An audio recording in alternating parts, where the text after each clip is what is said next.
Lipstick لگانے کی بہت شوق ہوتا ہے. ویسے یہ بات ہے کہ جب لگاتی ہے تو محسوس ایسے ہی ہوتا ہے کہ شیرنی کسی کا خون پی کے آئی ہے. اب لپسٹک کے اوپر وضو نہیں ہوتا، مگر نہیں مانے گی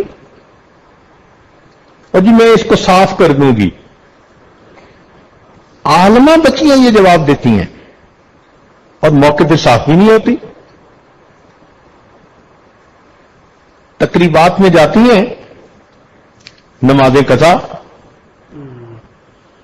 اب چونکہ بنی سبری ہوئی ہے، چہرے پہ لیپ لگایا ہوا ہے، ڈسٹمپر کیا ہوا ہے، تو اب یہ وہاں جا کے اگر منہ دھو لیں گی تو حقیقت تو کھل جائے گی. لہذا دیندار عورتیں جو نمازی ہوتی ہیں وہ شادی بیاہ کی تقریبات میں وہ بھی نمازیں قضا کر بیٹھتی ہیں. تو پھر یہ تو تماشا بن گیا نا. چاہیے تھا کہ پہلے وضو کرتی، بعد میں پھر اپنی تیاری کرتی اور اس وضو کے ساتھ جہاں بھی ہوتی نماز کا اہتمام کرتی. ایک غفلت پردے کے اندر، غیر مردوں سے تو پھر بھی پردہ کر جاتی ہیں، رشتہ دار غیر محرم جو ہوتے ہیں ان سے بالکل پردہ نہیں کرتی، اور شادی بیاہ کے موقع پہ تو پھر دیندار پردہ دار عورتیں بھی پردے کو ایک طرف کر دیتی ہیں.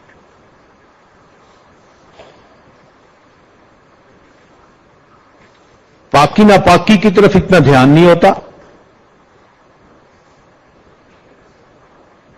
بچہ ہے،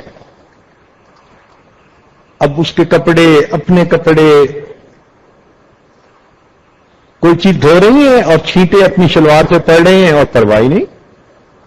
بھئی یہ جو چھینٹے نیچے سے پھر کپڑوں پہ پڑے یہ کچھ پاک نہیں ہوتا پانی، نہیں، بس عادت ہوتی ہے. جہاں دو چار عورتیں اکٹھی ہوئیں بس وہاں غیبت شروع ہوئی.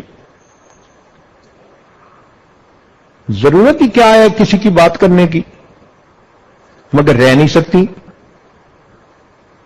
وہ کسی بادشاہ نے کہا تھا کہ جو سب سے بڑا جھوٹ بولے گا میں اسے انعام دوں گا. لوگوں نے بہت باندھ باندھ کے جھوٹ بولے. ایک آدمی آیا، اس نے کہا جی میں نے دیکھا ایک جگہ 100 عورتیں بیٹھی تھیں اور بالکل خاموش تھیں.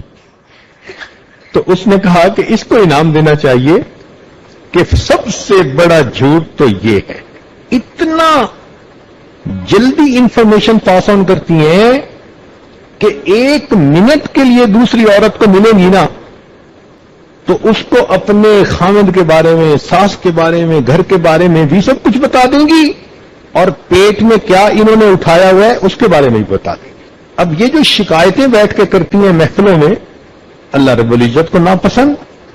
اگر آپ صبر کر لیتی آپ کو اجر ملتا. آپ نے مخلوق کے سامنے شکایتیں کی، اب اس سے آپ کا عمل بھی ضائع ہوا اور الٹا گناہ بھی لکھا گیا. پھر اگر کسی سے کچھ تھوڑی بہت